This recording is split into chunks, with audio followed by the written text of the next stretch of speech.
you all so much for joining us tonight. We're so excited to be bringing Rabbi Lee Bycel to our community virtually. This program was originally planned to take place around Passover in partnership with Welcome Home, and we're so excited to announce that we are still partnering with them. We've got a few of their board members and volunteers and other people here on the call tonight. And I wanted to give them a little time here at the beginning of the program to tell you about their organization before we begin. So I will have Bonnie do that on behalf of their group. Okay, thank you. Thank you, Aileen, for doing this. I know all the hard work that went into it. And I normally don't read things, but I really did want to get this right. Welcome Home is a volunteer service and funding organization committed to raising awareness and resources for new Americans.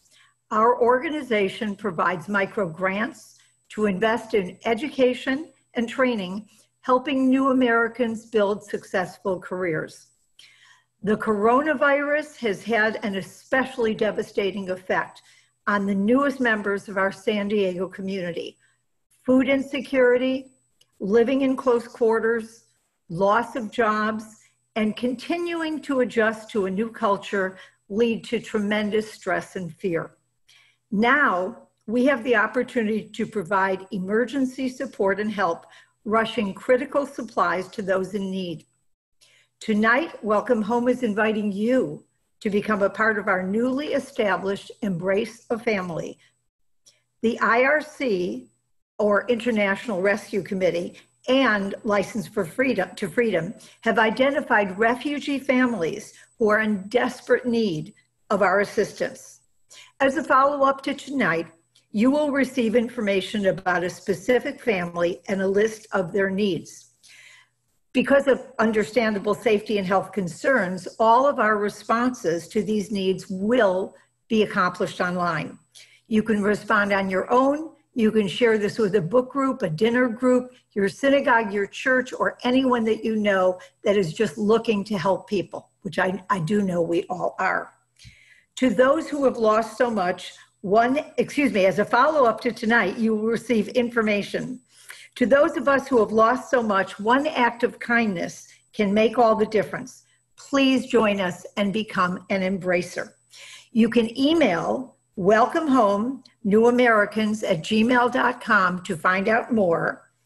Tonight, as you know, Welcome Home is honored to partner with Congregation Beth Israel and welcome my longtime friend, Rabbi Lee Bycel.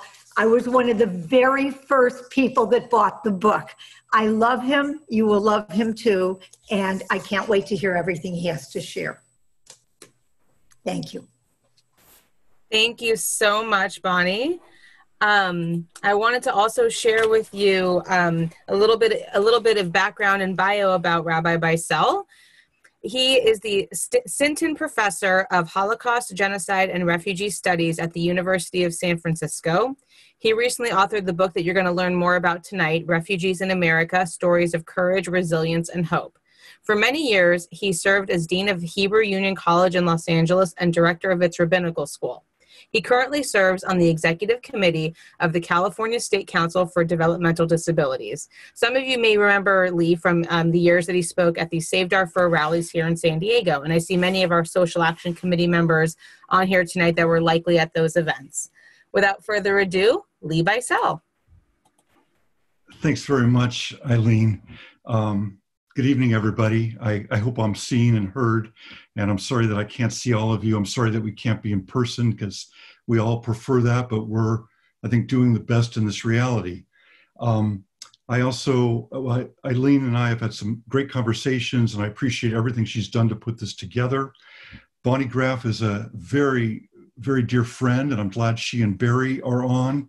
And I was going to entitle this talk, Life at CBI after Bonnie Graff, but that will be for another evening. Clearly life is going on.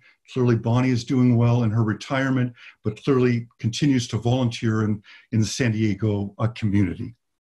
So friends, to set the context for tonight, I always believe in being right in the moment of what many of us are feeling. And I can only share with you what I'm feeling, what I hear in the news, what I read in papers and journals. during this time of COVID-19 that, is making us have this session by Zoom, and I'm grateful for the technology, there's a great sense of uncertainty. We do not know when this will end.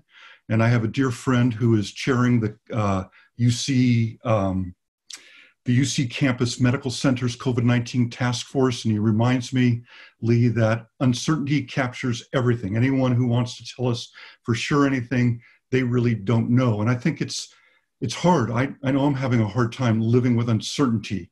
There's anxiety. I'm sure you're all hearing it in different ways from friends and family. We all want to know what's going to happen. Like, what will life be like this summer? What can I do? When can I get out? When I can do this activity? There's also different realities. For people in my age bracket, it's, in a way, there's a lot of time working from home, doing stuff here. My wife and I are here. For my kids and my grandchildren, they're under a very different kind of stress. They can't watch TV whenever they want to. They can't watch the latest Netflix program. People who are the most vulnerable, people like Bonnie, and I'm so appreciative of the wonderful work that Welcome Home is doing in San Diego. It's great. And with IRC, International Rescue Committee, that does great work. It's so important. How do I help other people? What can I do? Then I know I've heard from a number of people. I was talking with a friend in New York and said that I often feel during this time that I should be writing a great novel, or I should be doing something profound. Well, as you probably have heard about, just like I have, or you probably feel like I do, is a certain sense of fatigue and vulnerability. And even though we can be connected this way, there is a built-in loneliness, especially for people who live alone. And I could go on, but that's the social reality of May 11th, 2020. That's the world and the day that we enter this conversation together about refugees. The other thing I want to say is about your community. Your community is a remarkable one, and I've been pleased to get to know it over the decades and over the years, to see the growth that's taken place and all that's happened under Rabbi Burke's leadership, and now under Rabbi Cantor Bernstein, and then with your new rabbi coming this summer, and with all the terrific staff. But I was reading an article, it was a few days ago, May 8th, in the San Diego Tribune, which is a very poignant piece about refugees in the San Diego area. And I think, as many of you know, San Diego has been historically one of the most welcoming areas in America. The numbers estimate that since the Vietnam War, you've accepted roughly 100,000 refugees to your community, and you're known for your graciousness, you're helping with resettlement, and I also just want to acknowledge the great work of Jewish Family Service in your community. So among us, and even though we may not see it every day, are the most vulnerable, the poor, the disabled, the refugee, people who are really, really hurting. So now I want to walk us into tonight. And maybe Aileen, put up just the opening slide for a minute. I started this book for a number of reasons many years ago. And it really came, I'll talk in a minute about my first visit to refugee camps in 2004 when I went to Eastern Chad. But for now, I was always intrigued by the plight of the refugee. And even though I'm not a child of Holocaust survivors, I knew many children of Holocaust survivors. I knew many Holocaust survivors. And I was very much in touch with what it means to be a refugee and what it means to be going on in our time, in our watch, and all that. And then as the first decade of this century kind of progressed, and the next decade, and over the past 10 years, 12 years, I would say, the growing division and the political tension in America that regrettably has made refugees into kind of a political football. And what has struck me is that most people know little about the history of refugees to America, that we can cite the Emma Lazarus poem, but we don't know much about. There's another poem that was just as well known at the same time that expressed the opposite sentiment of people back even in the 1880s who didn't want immigrants. Many of you know in California, the Chinese immigrants were good enough to build our railroads, and then we wanted to send them home. So we've had a complex history, and especially since the 1920s, about refugee law, about how many we admit, how many we don't, all these kinds of things. What hit me is that in only framing it in political rhetoric, we're missing something very, very important. And that is we're missing the human narrative. As each of you on this call tonight, and everyone we know has a story. You didn't just drop in from the sky tonight. You have a past, you have a present, and God willing, a long future. You have a story filled with hurts, filled with great moments, filled with all kinds of things that make up who you are. And I felt what would intrigue people is to really read the stories of refugees, not in an academic way, but in a highly personal way. And I'll talk in a minute about how I approach that. The final comment I would make on this, and then we'll go to the next slide, I'll put it very bluntly. Whatever it gets shaped as, and there's been good ideas over the years, I believe America needs an immigration policy that should be ethical, humane, just, and fair. And I'd love to see a growing national conversation about what does it mean to be ethical, humane, just, and fair. So we'll come back to that. If we could go to the next slide, please, Aileen. Thank you, and hold it there for a minute.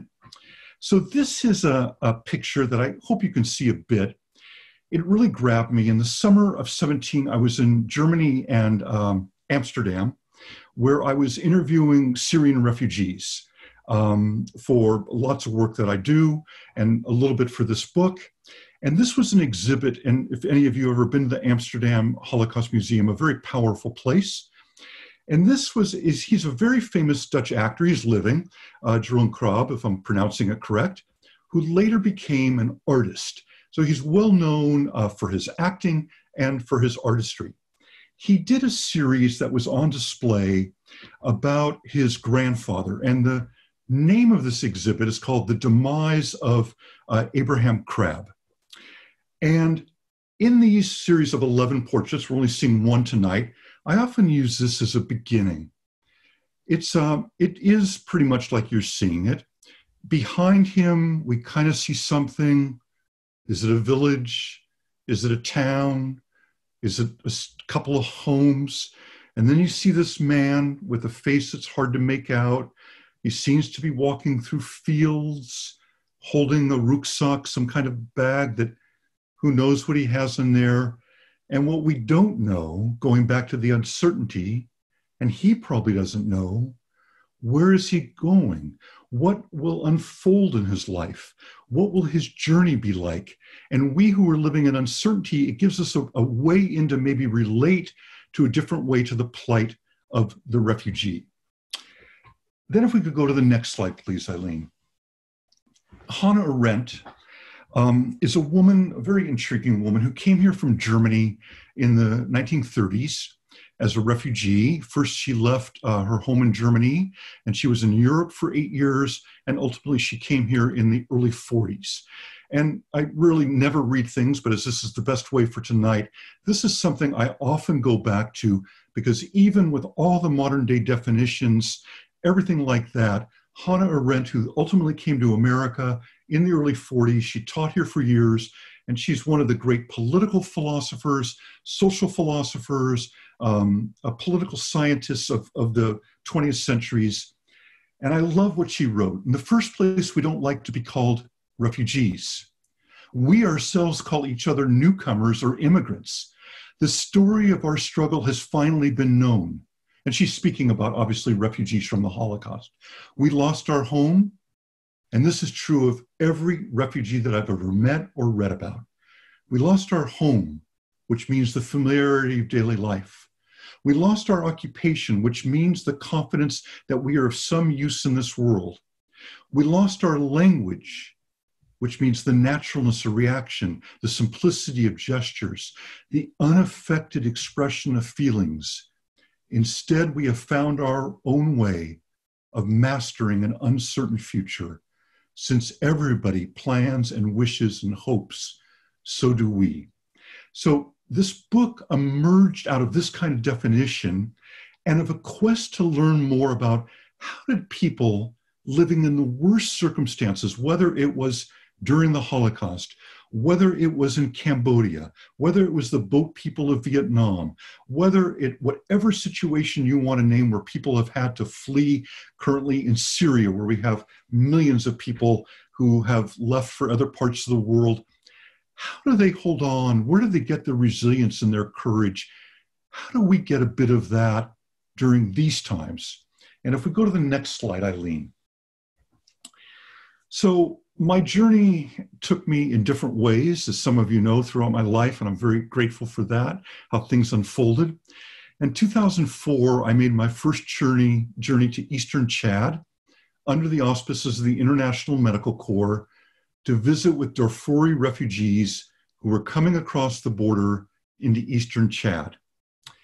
This is a medical clinic in Gareda, a small village that you get to by a plane ride in one of those tiny little planes that I never wanted to go into before this, and then a ride through the desert where you really need those kinds of vehicles that we drive in our cities, but you go through there's no road, anything, and you get out to a place like this. This is a picture from 2004. I never knew the woman's name. I never knew the child's name. I talked to her a bit, but this picture captures everything for me that I keep right in my heart. And that is often when we take pictures of people, we tend to smile, and so do refugees. This woman has nothing to smile. I'll speculate about her life, maybe not fair, but a generalization. Her husband probably died back in Darfur. This is one of several children. This is a sick child with something going to a clinic that I can't even begin to describe it, to say that I'd never seen anything like that before. I sat with hundreds of people like this woman, hearing their story, and I would tell you I saw the worst of humanity and the best of humanity. And I wanted to reclaim who these people are by giving them a name, by letting their story speak. So if we go to the first person now in the book. So the next slide, Aileen, is, if we can go there. Okay, so this is the first person I'm going to really talk about tonight, Asinja Bedell. And my book has 11 people in it. And just one literary thing, and those of you who own the book already, and CBI and Welcome San Diego will also have books, but you can always purchase on Amazon. And I can say that unabashedly because I make no money from the book. Half the proceeds go to HIAS and half the proceeds go to IRC. So 11 people. This is Asinja Bedell, and I want to tell you a little bit about her. And I'm going to read a bit from my book as I go through her story, because that's the way I like to do it. The literary device I used that I stumbled upon after months of editing and sharing with people and everything like that was I'm the narrator. Just like when I went to Darfur or my many trips subsequent to that to the region and other places, I had the privilege of bearing witness. When I sat with these people for hours or days, I got to bear witness to their story. So my words are the connectors. They span the page. Their story is centered, their words, and in italics, because I want their words to speak from them for themselves. So first I'm going to set Asinja in context, and then I'm going to share with you some of what she had to say. Asinja was born in 1983 in a little village in northern Iraq called Bashika. She's one of 8 children born in a 2-bedroom home, they weren't poor. She in no way describes being poor, but she and 7 siblings shared one room and her parents shared the other room. This was an Iraq plagued with the tyranny of Saddam Hussein. And she describes that a bit in a very poignant passage that talks about her childhood and about the kind of person she is. So here she is living in Iraq, speaking Arabic, living in this tiny little village, not really knowing much about the world. So let me read Asinja, a few words she says. We all lived in fear of Saddam Hussein and what he might do at any time. He kept the Iraqi people isolated from the world. Anyone who dissented was killed. Now listen to her words. But at the time, I was a kid learning English and watching Oprah because she talked and I just listened. I loved the topics that she was talking about. Then when I reached high school, my father taught me I was ready to read books that he was reading in high school. I had 3 or 4 books in English. The first I read was Gone with the Wind. And then I read it again in Arabic because I wanted something. Then I read Love in the Time of Cholera by Gabriel Garcia Marquez. I read that one 4 times, and I'm sure if we were to take a poll tonight about how many of us have struggled with Gabriel Garcia Marquez. So here's a Sinja reading it in high school in English. But hear what she says about Marquez. He transformed me from the reality of my life in Bashika to his story. There was a lot of times I didn't like my life, this place where I was so limited, not like Western girls my age who were traveling, doing a lot of things that I couldn't do. I saw a lot of barriers in my life. And just going on a little bit more, I wondered what life could be. I wanted to educate myself about the Western world, and the only window we had was through art and movies. And then she says, my friends called me the imaginary girl. And that's the title of her chapter, by the way. So life goes on. She is a woman and whose dad strongly encouraged her to go to college. But living in Iraq, there were a lot of impediments to that. The most poignant one being she is part of the Yazidi religion. I'm not going to go into a whole thing, but Yazidis tonight, but they're an ancient religion and they are incredible people that are often misunderstood. They are monotheistic. They do have beliefs in the moon and the sun like other religions do. They're oriented towards the sun. They have one temple, which is in Lachish, which is Iraq. But many of you may remember the Yazidis from 2004 when ISIS surrounded Mount Sinjar. It dominated our news for at least a couple days. And ISIS, there were 50,000 Yazidi people trapped on Mount Sinjar. And at that point, the United States did bomb the base of the mountain, allowing the Yazidis to try and flee. But ISIS, and that is the only thing labeled a genocide in today's world, is ISIS's attempt to eliminate and eradicate the Yazidi people from the face of the earth. So she describes that she gets married, 2001, and they move to Baghdad. Baghdad, his life is still going on in 2001 under Saddam Hussein, and then as we all know, life changes. She and her husband and their young child at that point, they flee back to Bashika to be safe for a number of months. But later in 2003, they return to Baghdad. And she writes, Baghdad had been torn apart. There was no job for my husband. The university was not open. We were supported by my in-laws.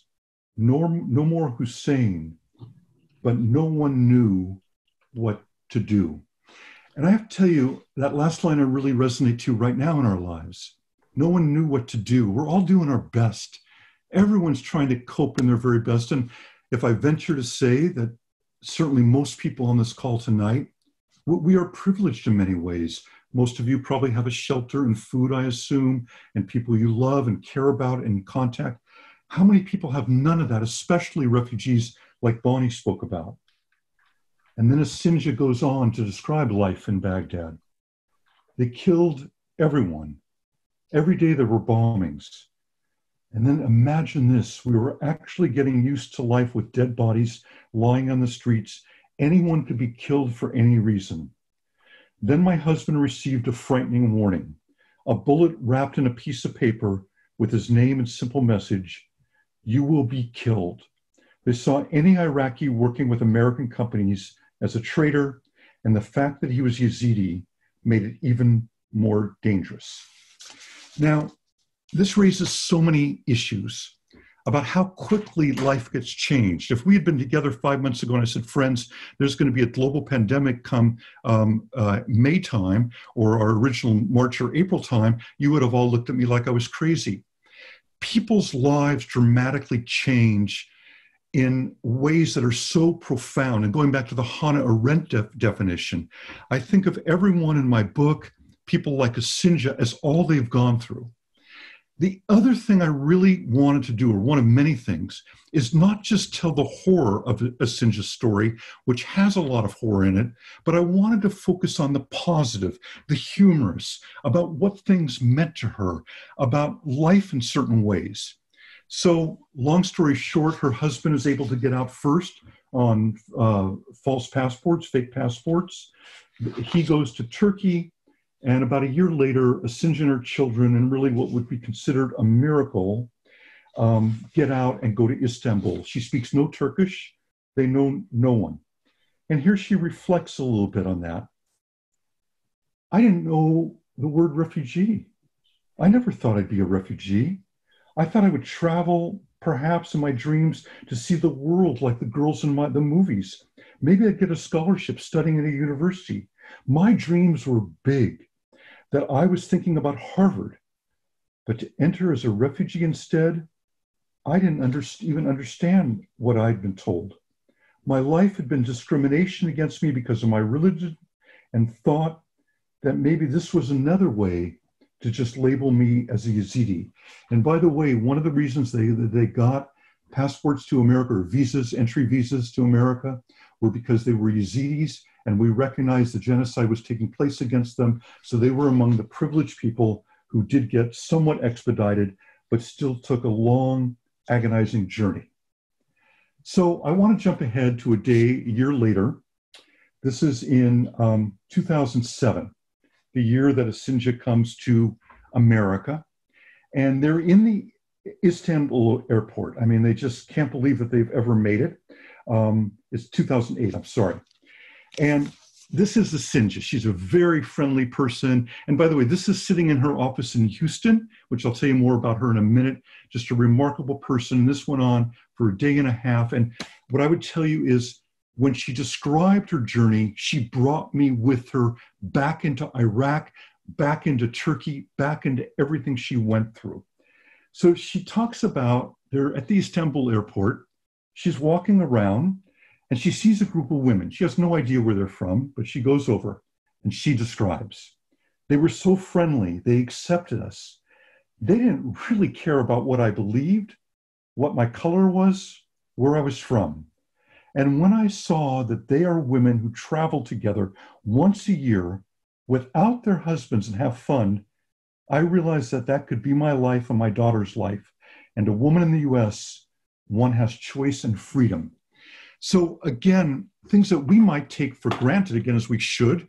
Again, we have a long way to go of really having everything for everyone that we would want, for the disabled community, for poor people, for women's community, for LGBT. I'm not going to rehearse all that tonight, but we've come a long way. But for Asinja, these were notions she had read about. But now she was saying, wow, when I get to Houston, Texas, maybe this could be my life. They've been in Houston ever since. The kids are growing. They own a home.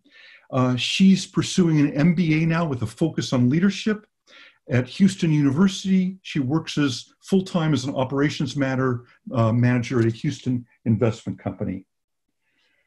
But in my talking with Asinja, I asked her what kept her going. How did you get through all this, Asinja? Everything you saw, everything you lived through. And she said the following: when you have dreams and goals inside you for a long time, it really becomes like a fuel that is hidden for the right opportunity. And once this opportunity comes, then you can distribute this fuel all around yourself to others. As I was thinking about tonight, and as I read that, I think about the dreams and hopes we all have of what will be the new normal. What is the fuel we're gathering right now? How do we get that fuel? Where do we get that fuel of resilience and hope, of believing that, like every other global pandemic, like smallpox or cholera, we got through these things and there will be a better time? And even though no tragedy, no catastrophe, no suffering is ever comparable, you and I know that, but our suffering right now is ours. And for refugees, just to say one word on that, when I talk with many of them now, they're really hurting emotionally too. because their lives are back on hold again. Any refugee narrative will say, Lee, the key thing is being patient. When I had to wait a year to get to my husband in Turkey, then we thought we had to wait a year again. Then we thought we were going, and we had another 2 months. Patience, patience, patience. So they see their lives on hold, but it's triggering off a lot of PTSD, deep-seated emotion. So if we could go to the next slide for just a few minutes, I'm going to just tell you briefly, not in that kind of detail, about two other people. This gentleman's name is Meren Semidar.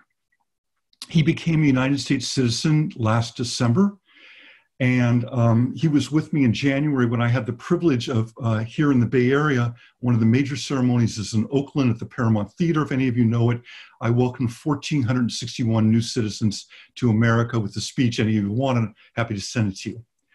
So Meren comes from a country that most people know very little bit about, but that's part of why I have him in the book. He comes from the country of Eritrea. Also in Africa, you know it a little bit as a neighbor of Ethiopia, but Ethiopia is the dominant narrative. Eritrea has been under a military dictatorship where when you're conscribed into the military, it's for life. He grew up, he saw his father, I think he told me a total of 60 or 50 days his entire life. And years later, he found out his father had been killed in one of the battles. So he grew up with just a mother and his siblings. And then Meren goes into the army, where it is brutal. He describes horrific scenes. But as you can see from his smile and his eyes, I worked with a magnificent photographer on this book. And I want to just share one line from you about Meren. A few years back, he received his master's degree from University of San Francisco in international studies. That's how I know Meren, and we've become friends. He's part of our family. And he shared at that graduation the following line. And I don't think anyone there will ever forget it. And if any of you want the link to that talk, I'm happy to send that out. But he said, it is not an easy road, but hope is the oxygen of my life. Now, when Meren said that at USF at the graduation ceremony with thousands of people, you could hear the pin drop. It is not an easy road. And right now, we're not in an easy part of our journey.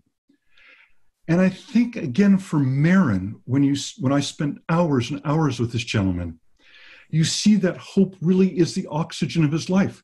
Does that mean Meren never suffers depression?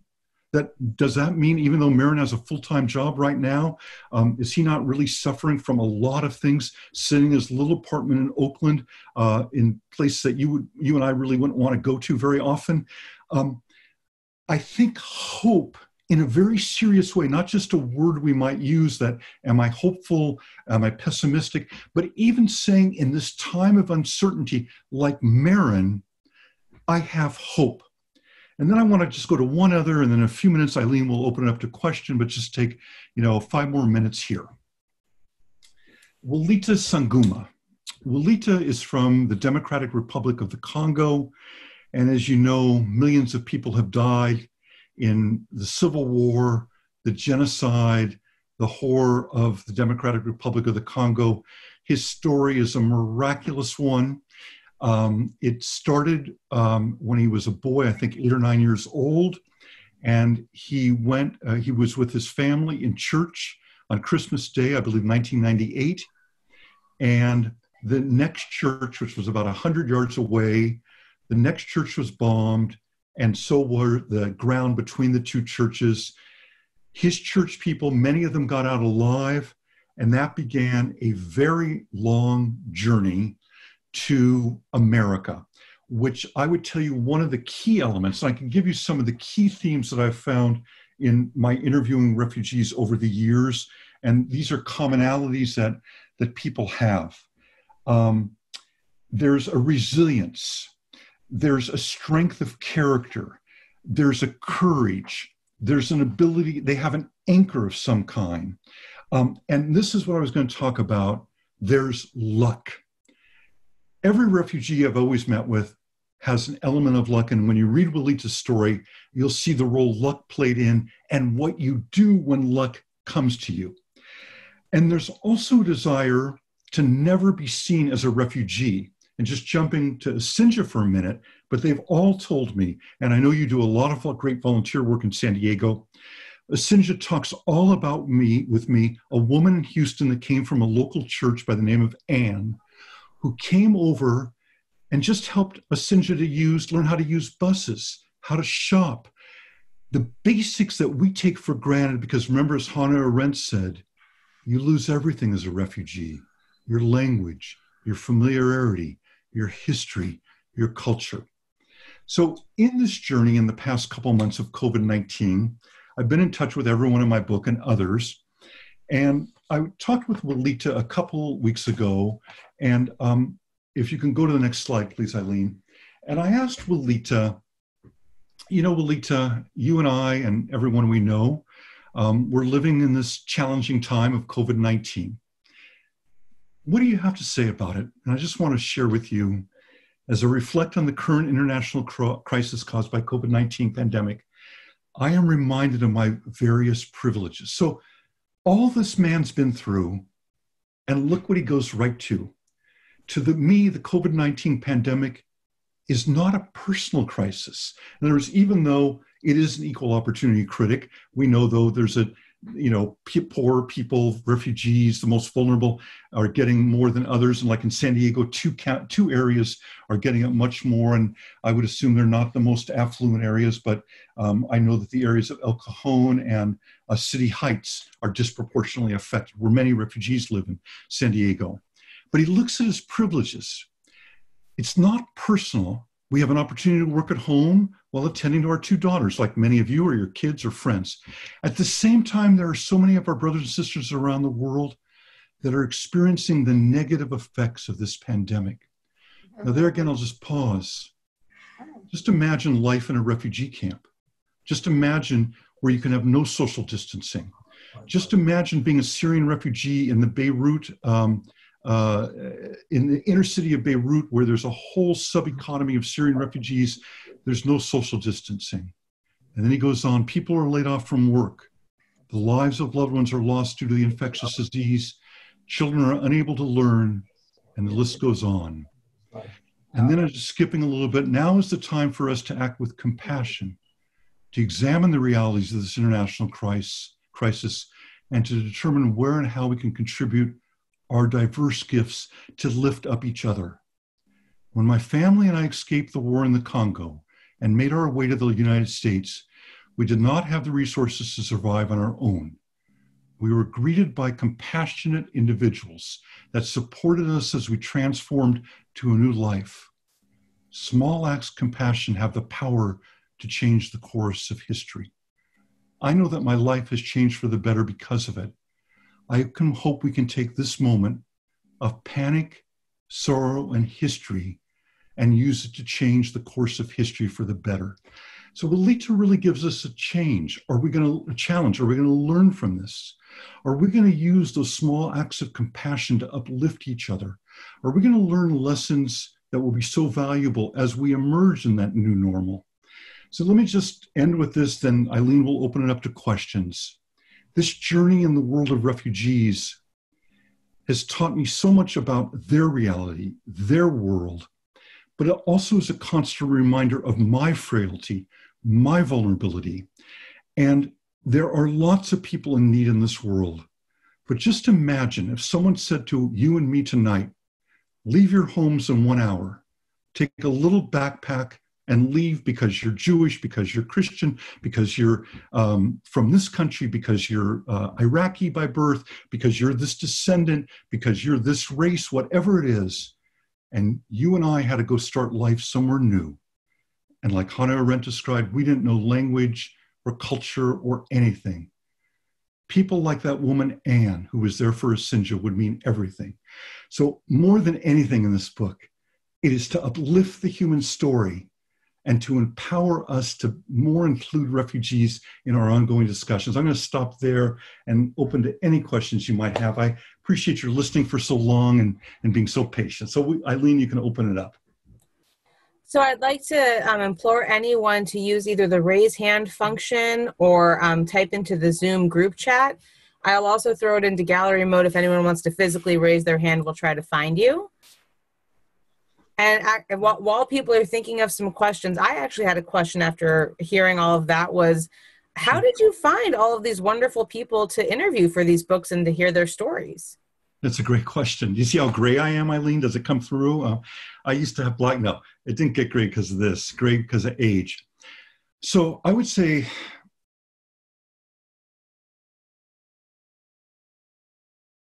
one was that I had what we'd use in common language, the street credentials, that people knew that I was not a refugee voyeur, that I made 5 or 6 trips to Eastern Chad. I made 1 trip to Darfur. I was in Haiti. I was in other parts of Africa. I've been in the slums of Nairobi many times. And I think that credential gave me a lot, because a number of the people in the book, you have to work with their social workers and you have to be vetted. And then like for example, there's a Cambodian woman in my book who's still really suffering PTSD. I was fully vetted. She had to agree. Then we met with her social worker present. And then it was agreed upon that she felt safe enough and comfortable enough to meet with me at this place in Oakland. But there were 3 things that opened up different communities. So one is my credentials, that people knew I'm not a voyeur, so to speak, and not that people are interested in voyeurs, but to go this in depth for people to share, the worst part of their life, the best part, the most intimate parts, that kind of thing. They needed to know they were with someone who would know how to ask questions appropriately and had a sensitivity and had seen it firsthand. The second thing that helped me a lot, especially with a number of Christian refugee resettlement groups, is that I'm a rabbi. And so, for example, in Sacramento, there's a wonderful group that's doing, and all over the country, that does work, one of the 9 resettlement organizations in America. All money is funneled through 9 groups, like IRC, like HIAS, like others. And they were intrigued by that. The third thing that helped a lot was my work at the Aspen Institute, which I like to joke about. I love my work there. But most people don't know what it is, but thanks to Walter Isaacson, the most recent president, he kind of made Aspen Institute like a Harvard that people know it's somewhere important or prestigious. I don't know whether it is or not, but it gave me that. And the fourth thing I would say, Aileen, is that I have a lot of tenacity, and that I was willing to put in a lot of work and effort to try and identify people that would be appropriate. And so the truth is, I thought maybe I would have to do 50 interviews to get the 11. I think I did 18 or 19, and the other 7 or 8 just didn't make it for the book. There were a variety of reasons. So for example, I went around the country too. I was in Houston, I was in Atlanta. One of the refugees is from Grand Rapids, all over the country. But in Atlanta, I met with a Bhutanese refugee. There's a number of refugees who have fled Bhutan for variety, because there's been ethnic cleansing of 1/6 of the population there. Bhutanese tend not to be very open about sharing their personal history and what happened, or at least the ones I was able to meet. That's also took me a very different interviewing style with people from Cambodia, Vietnam, Afghanistan is a different interviewing style. And the organization I was mentioning, by the way, is World Relief, that is like in Sacramento and all around the country. And to look for places. So a lot of resourcefulness, a lot of networking between all my contacts through the refugee and resettlement community, and then getting pretty lucky, as I would say, of finding people that made great people to be in this book. I hope that answers it. For sure, yeah. It's interesting that you mentioned different interview styles for the different populations. I would never have thought of that, but hearing you say it, it makes a ton of sense. Well, if I can just add to that, Aileen, actually, one of the things I get asked for people who've read the book and different situations like Asinja, because Asinja is friends with Najwa Murad. Some of you may know her. She won the Nobel Prize a few years ago, and she writes her whole story about what happened to her as a Yazidi woman in Iraq, where Najwa was consistently raped, and she has come out to the world with her story and done incredible work. But when you read the different stories of the women in the book, and I would say it could be true of any of them, sometimes people say, well, Lee, do you know more that you're not sharing? Is there parts? I have my own sense of etiquette and decency of what I think is appropriate to ask and not ask. So I've never asked a woman, has she been raped? It just, for me, goes beyond a boundary. And so the reader knows what I know, especially in the words that are expressed. And what matters, it's not, I mean, you read some of how Marin was brutalized, hogtied, face into the sand. But again, there's a million things I don't ask Marin to go into. I don't, it's not necessary for his story, because part of what I tried to balance every chapter between what it is to have your life changed and to become a refugee, what it is to go through nightmare, and what it is to have the anchor points that give you, like Marin, to have the hope, or the other anchor points that get you through tough times in life. Thank you. I'm looking to see if I see anyone on the gallery view. If anyone else has any questions, we'd love to hear from you. Don't be shy. Really, can ask me anything. I see Steve Gould. I'll unmute you there. I'll try to unmute you. Where'd you go? If you can unmute yourself faster, go for it. Rabbi Bycel, you sort of answered it, but maybe you could expand. What were the key questions that you asked to open the dialogue with each of these people? Thank you, Steve. Thank you for the question.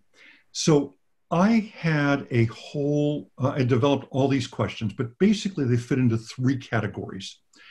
I wanted to know about life in your home country as you knew it before whatever the crisis is. So what was life like in the Congo for Walita before war came to his area? What was life like in Iraq for Asinja before Hussein fell, and before life completely changed in Iraq, and before all the challenges of the militias and everything like that? So I wanted to understand life as best I could. And by the way, in the style of the book, I do a 2-page introduction to each country, because many of the people on the call probably, I can't see anybody, but are probably old enough to remember Vietnam or Cambodia like me, but I want to give a set introduction to what you're reading about. So I wanted to know that person's life before the Vietnam War, before the Cambodian Genocide. Then I would delve into what happened. What happened during, let's take the Cambodian Genocide, a 4-year genocide right after Vietnam. Many of us know about it. What happened? And it was horrific what happened. And as we all know, we know about it later, but they had sealed off the wall, the so-called walls of Cambodia. There was no press getting out. And so what the people lived through there, the 2 million people who died, the many survivors, was hell on earth, like in the Holocaust. And then the third thing I wanted to know about was life in America. And I wanted to there, in all these, I pushed and probed. And just to know technically what I did, I had kind of the questions in front of me. I knew where I was going with the person, but I never, all the interviews were in person because I could do that at the time. I never wanted to lose eye contact or just see what's going on, because there were tears, there were breaks needed. So I always taped every interview and had it transcribed later so I could read the whole thing of hours after hours and start there, because this was an emotional journey for the refugee and for me. And so when we came to life in America, I dug, because a lot of immigrants, migrants, refugees, asylum seekers, whatever categories, they tend to want to say, oh God, America's been great. It's the land of, honey and milk and honey and gold and all that kind of stuff. And I wanted to dig deeper. So for example, one of the people, Deng Jankovic, a refugee from South Sudan, lived through the nightmare of walking for a year in South Sudan with the Lost Boys. Many of you may remember, and I think there were a number of Lost Boys I know down in San Diego that I got to meet. Incredible story that they went through. But Deng tells the story that he was resettled in San Jose, and I like to joke that after you walk 1,000 miles, you don't mind walking to and from work or school. And Deng was walking home. And in America, certainly for the African refugees, you go from being African, from being South Sudanese, to being Black in America. He's walking home one night in downtown San Jose. A car pulls up with a couple of guys and they say, "Do you want to ride?" And Deng says, "No, I prefer to walk." And then it's clear he has an accent. He shares the story really with tears and pain. And then they kind of followed him along, and one guy got out of the car and poured his garbage on Deng's head that night. Deng says that was the lowest moment of his life, worse than the year walking, and then he spent 9 years in a refugee camp in northern Kenya before he was able to get out that night. And what's so incredible, I mean, I could have talked about any of them tonight, about his resilience. He said, "I went to my room, I cried for about a day or so. I decided I wanted to go back just to the refugee camp and live in Kakuma, that's the name of it, the rest of my life."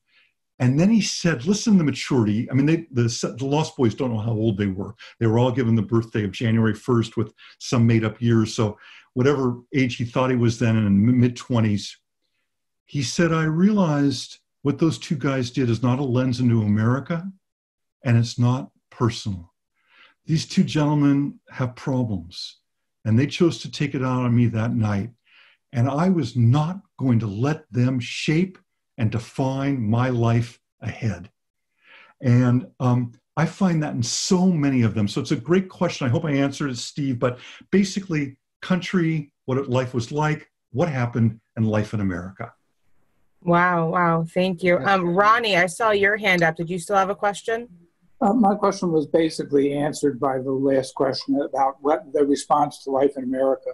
We've known people who have come to the U.S. from Russia in particular, and asked them after they had been here for a while and established a good life whether they regretted coming to the U.S. And sometimes the answer was yes. And I was just sort of wondering, that was sort of my question. Also, the nature of the book was that the people placed in the book, the 11 refugees placed, were highly curated. So what was the story with those who weren't placed in the book? And do they fit into the narrative, or did they just not fit into the narrative of the book properly? It's a great question. So some were like the gentleman from Bhutan. I couldn't get enough from them to make the story. And again, the story has to really emerge with their own words. It can't be me narrating a whole thing. That's not what I was trying to do in this book. There were some people where, and again, I had studied every country in detail, these 11 countries and many other countries, where, and this becomes a very complicated study in the study of stories, in the study of the human story, all that kind of thing. And that is what happens when someone shares a part of their story that is factually not accurate, okay? And that I know from my studying of that country and that situation, and I've talked to another people, or I'm able to verify it, or that kind of thing, that it doesn't diminish their story. There's still the power of their story is still true for them. As we all know, as we age, we may forget some parts of our younger story, right? But our story is still true. So when I felt there might be an issue that could ultimately get them in some trouble, and perhaps me in some trouble or speculation about things that might happen. The other was trying to be as diverse as I could with countries. And when I found it kind of to be a little bit repetitive, I tried to find stories that were very different. So to take one example, there's one undocumented person in my book, Darwin Velasquez, who was willing to share his name. Now that takes a lot of courage to want his name in a book, but there it was very complex because Darwin from El Salvador, that's the story for those who've read it, Darwin was born blind. Until he came to the States at about 6 years old or whatever age it was, and they were able to do surgeries. He's still legally blind. Darwin will never drive, but he's a graduate of USF. He works full time.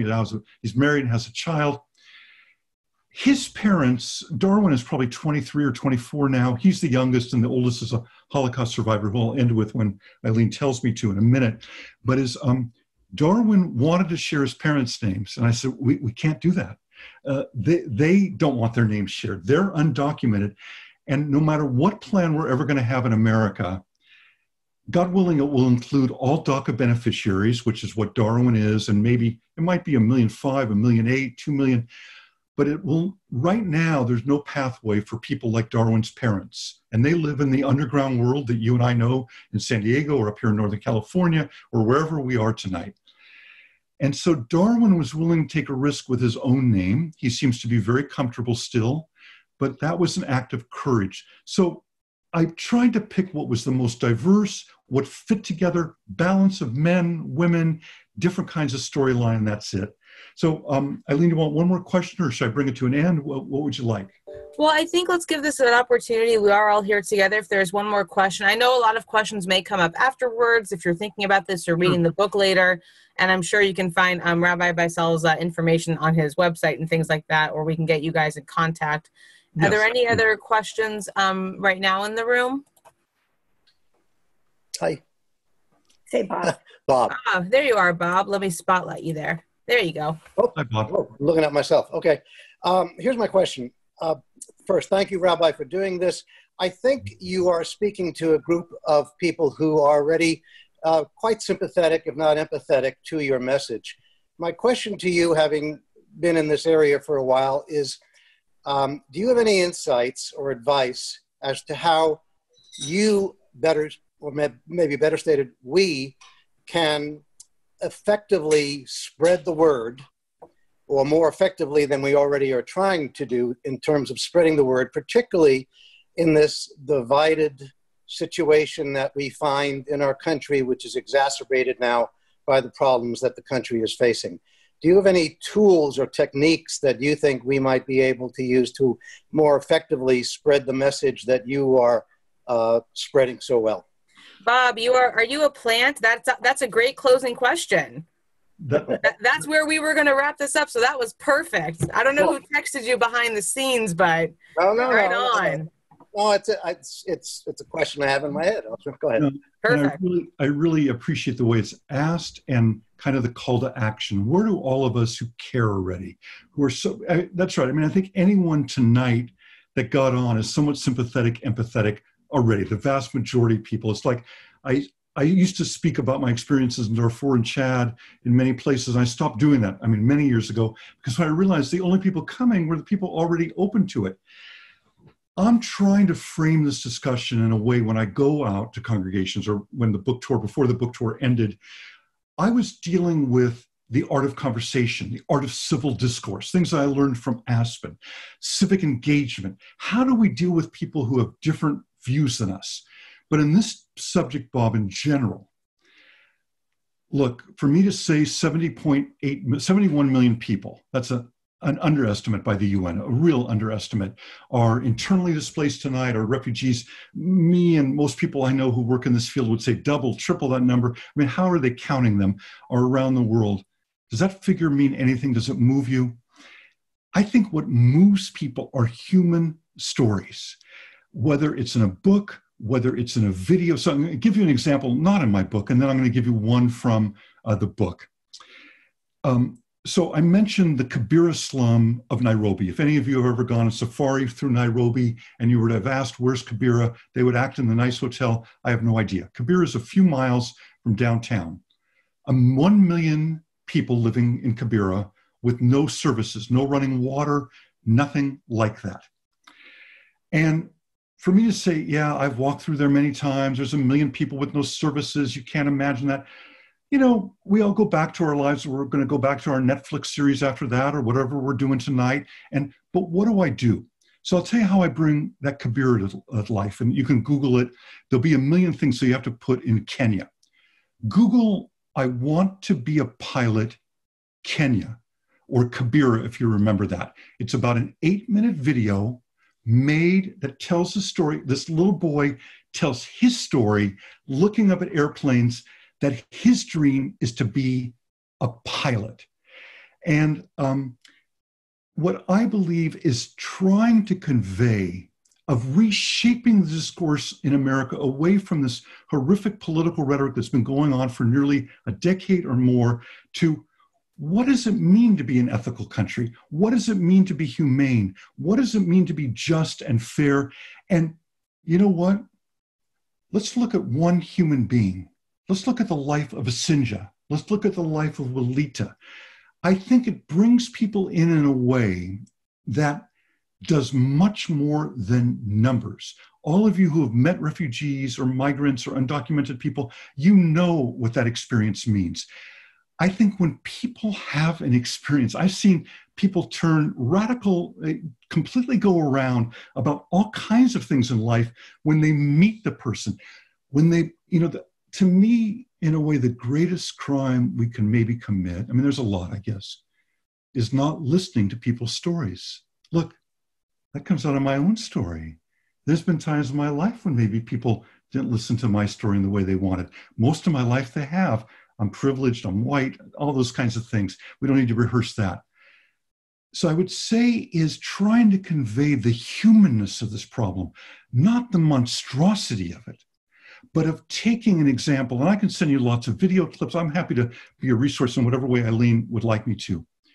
I'm going to end with one story from the Holocaust survivor. A dear friend, some of you may know her in LA, Sidonia Lax, who's now 94, 95 years old, who until about a year ago, she spent decades going around to schools in LA, Catholic schools, public schools, teaching about the Holocaust. Sidonia lived through the worst of the Holocaust in every way, Auschwitz, everything. But she tells the story of being in the ghetto, and one day her dad went out of the bunker because he heard they were hidden beneath ground for, I think, months. He heard there were apples, and he wanted to get his little girl, Sidonia, an apple. And sitting in her living room in Tarzana, or Encino, she tells me the story of Lee. My dad I never saw my dad again. He never came back.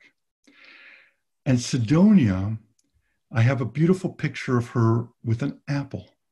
Wherever she goes, she gives people an apple and shares her story, not to invoke guilt, not to make us feel bad that we weren't there, that we didn't experience this, but to give a perspective.